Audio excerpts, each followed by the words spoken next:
সম্মানিত সুপ্রিয় দর্শক শ্রোতা দেশ ও প্রবাস থেকে যারা আমাদের ভিডিও দেখতেছেন অথবা শুনতেছেন সবাইকে জানাই আন্তরিক প্রীতি ও শুভেচ্ছা। বন্ধুরা, সুইট একটি আপুর সাথে কথা বলছিলাম, আমি প্রতিবেদন করবে কয়েকদিন থেকেই যোগাযোগ ছিল। কেন আসলো উনি প্রতিবেদনে বিস্তারিত ভিডিও জুড়ে থাকছে, ভিডিওটা কন্টিনিউ করবেন আপনারা। আসসালামু আলাইকুম। ওয়ালাইকুম আসসালাম। কেমন আছেন? আলহামদুলিল্লাহ ভালো আছি। ভালো আছেন, ভালো থাকবেন, ভালো থাকাই কামনা করছি। শুনতে চাচ্ছি প্রতিবেদনে কেন আসছেন, বলেন একটু শুনি। প্রতিবেদনে গেছি ভাই, হচ্ছে কখনো কোনোদিন যাইনি প্রতিবেদনের সামনে। তো গেছি, মা বাবা নেই, আমার নানি আছে, নানির পাশে থাকি, বয়স্ক নানা নেই, বাসা বাড়ি কাজ করে খাই ভাই। মা বাবা নেই, নানির কাছে থাকেন, নানিও বয়স্ক, বাসা বাড়িতে কাজ কইরা খান। হ্যাঁ, সে বুঝলাম তো। এটা তো প্রতিবেদনে কেন আইছেন, কি চাইতেছেন? গেছি যদি ভালো একজন মনের মানুষ দেখি, যদি পাশে পাই, কোনো ভাই যদি পাশে দাঁড়ায়, একটু সহযোগিতা করে, তাহলে জীবনটা ভালোভাবে কাটাতে চাই সুন্দর করে। কেননা জোয়ান মেয়ে, বাসা বাড়িতে কাজ করি, কাজ করে কোনো রকম সংসারী নানিটাকে নিয়ে চলে। কিন্তু আমারও তো বিয়ের বয়স হয়েছে এখন। একটা যে কোনো পার্সোনাল তো একটা তার জীবনে একজন সঙ্গী দরকার। এখন গেছি প্রতিবেদনের সামনে, কোনো ভাই যদি আমাকে পছন্দ করে, পাশে দাঁড়ায় এবং আমাকে যদি একটা সেলাই মেশিন কিনে দেয়, তাহলে হয়তো মেশিন চালিয়ে করে খেতে পারবো। আর সে যদি তার জীবন সঙ্গী বানাইতে চায়, বিয়ে শাদী করতে চায়, তাহলে অবশ্য বিয়ে শাদী বলবে।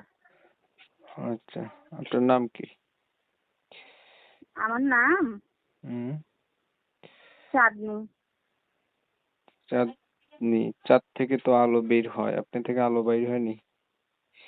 না, আলো টালো বের হয়নি ভাই। হ্যাঁ, জ্যোৎস্না ছড়ান না? কি?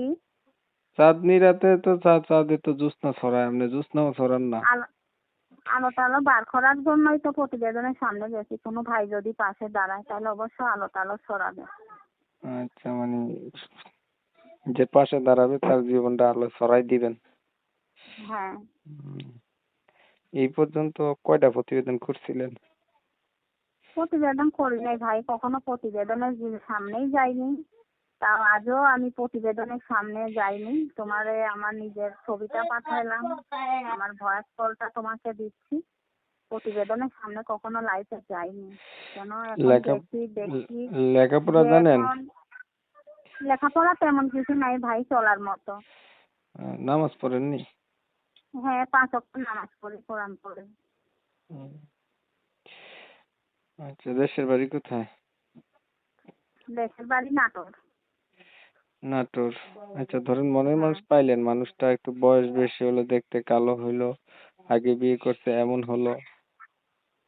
শোনো ভাই, আমার পাশে যে দাঁড়াবে আমি চাই, আমার কোনো ইচ্ছা নাই কালো হোক আর ধলা হোক, কি বয়স বেশি হোক, যে আমাকে দুবেলা দুমুঠো খাইতে পিন্দাতে পারবে, যে ভালোবাসা দিয়ে রাখতে পারবে, ওটাই আমার কাছে আলহামদুলিল্লাহ। আচ্ছা, বুঝতে পারছি। ভিডিওর শেষ প্রান্তেও চলে আসছি, আর কিছু বলবেন? আর কি বলবো ভাই? বলার মতো কিছু নাই? না, বলার মতন আর কিছু নাই ভাই। বলার মতো বলবো, যে কোনো একজন পাশে যখন দাঁড়াবে তার সাথেই নিজের পার্সোনাল ব্যাপার, পার্সোনাল ভাবে কথা বলবো। ঠিক আছে, ভালো থাকবেন আপনি। দর্শক শ্রোতা, এই আপত্তি কেন আসছে প্রতিবেদনে সেটা আপনারা অলরেডি জেনে গেছেন। জানার পরে যাদের কাছে ভালো লাগছে, ভালো পাইছেন, ওনার সাথে কথাবার্তা বলতে চান বা ওনার সম্পর্কে আরো কিছু তথ্য জানতে চান, ওনার সাথে যোগাযোগ করবেন। ভিডিওর স্ক্রিনে নাম্বারটা দিয়ে রাখছি। ভিডিওটা ভালো লাগলে লাইক টেক দিবেন, আর কি শেয়ার দিয়ে ইমো মেসেঞ্জারে ছড়াই দিবেন। আপনাদের মতামত কমেন্টে জানিয়ে দিবেন। চ্যানেল ভালো লাগলে সরাসরি ভাবে সাবস্ক্রাইব করে রাখবেন। অনেক সময় নিয়ে ভিডিও দেখছেন, ধন্যবাদ সবাইকে। সবাই ভালো থাকবেন, সুস্থ থাকবেন। আল্লাহ